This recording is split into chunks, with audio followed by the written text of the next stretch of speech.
Assalamualaikum warahmatullahi wabarakatuh. Halo sahabatku semua, selamat menunaikan ibadah puasa. Semoga kita semua termasuk orang-orang yang diterima puasanya oleh Allah Subhanahu wa taala dan terhindar dari segala hal-hal yang tidak disukai oleh Allah Subhanahu wa taala. Wallahu alam.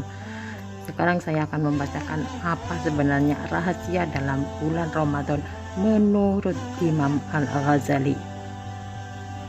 Imam Al-Ghazali tidak hanya memandang puasa sebagai ibadah badaniah, tetapi dia telah menggagas tentang rahasia puasa itu untuk menyadarkan kita akan pentingnya menunaikan ibadah puasa secara lahir dan batin. Yang pertama adalah menundukkan mata dan mencegahnya dari memperluas pandangannya ke semua yang dimakruhkan dan dari apapun yang melalaikan hati untuk berzikir kepada Allah. Yang kedua adalah menjaga lisan dari dusta, mengumpat, fitnah, mencela, bertengkar juga, serta munafik. Dan yang ketiga, menahan telinga dari mendengar hal-hal yang dimakruhkan, karena semua yang haram diucapkan haram pula didengarkan. Allah menyamakan antara mendengar dan memakan perkara haram. Yang keempat adalah mencegah bagian tubuh yang lain seperti tangan dan kaki dari tindakan-tindakan dosa.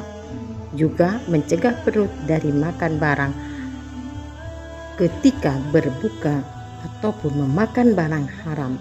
Mana mungkin bermakna orang berpuasa dari makanan halal lalu berbuka dengan makanan haram?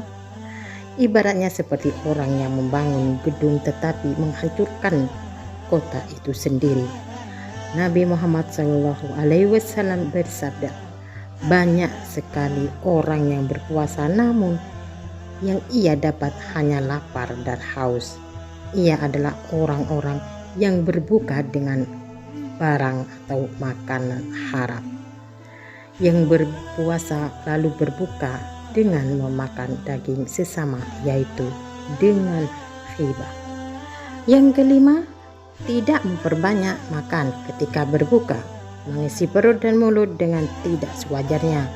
Maka apabila puasa, jika saat berbuka seseorang mengganti apa yang hilang ketika waktu siang, yaitu makan, bahkan justru ketika Ramadan makanan akan lebih beragam. Apa yang tidak dimakan di bulan-bulan selain Ramadan malah tersedia saat Ramadan. Padahal maksud dan tujuan puasa ialah mengosongkan perut dan menghancurkan syahwat supaya diri menjadi kuat untuk bertakwa. Yang keenam, supaya hati setelah berbuka bergoncang antara takut dan mengharap, karena ia tidak tahu apakah puasanya diterima dan ia menjadi orang yang dekat dengan Allah, ataukah puasanya ditolak dan ia menjadi orang yang dibenci.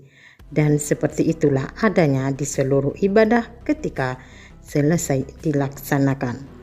Saudaraku, rahasia-rahasia yang dipaparkan oleh Imam Al-Ghazali ini bisa kita perhatikan baik-baik, di mana puasa bukan hanya tentang perut. Puasa adalah berpuasanya seluruh tubuh, puasanya mata, kaki, tangan, telinga, bahkan hati pun ikut berpuasa. Puasa tidak hanya dipandang secara syariat antara sah dan batal, karena yang puasanya sah hingga terbenam matahari belum tentu diterima oleh Allah, melainkan puasa yang menyeluruh dari raga hingga jiwa. Wallahu a'lam bishawab. Saudaraku, semoga bermanfaat. Wassalamualaikum warahmatullahi wabarakatuh.